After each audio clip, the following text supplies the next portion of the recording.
So I wanted to come here and say, my father and I were being Star Wars nerds and coming up with ideas that Disney could make into a trilogy. And him and I brought up General or Grandmaster Thrawn or whatever his name is.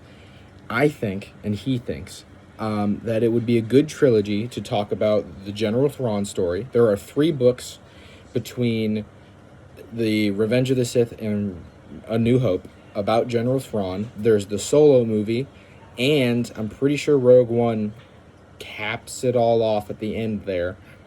And I think it would be great.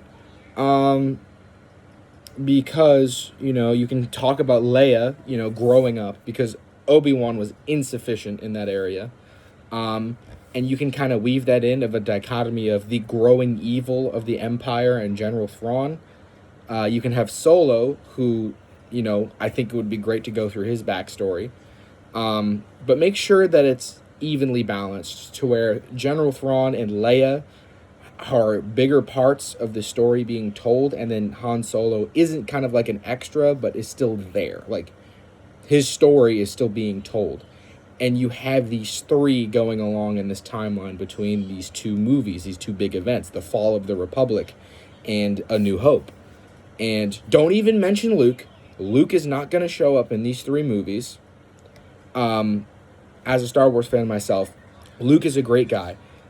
I do not care to see him in a single Star Wars movie ever again. This is not the actor's fault. It's just I've had enough.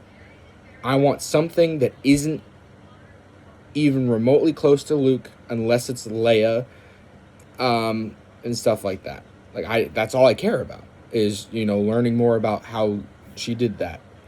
And also Han Solo and Chewbacca, of course. I mean, the Solo movie was great and all, but I feel like, the story of his high at the end of Solo to him working for Jabba the Hutt, I think would be great.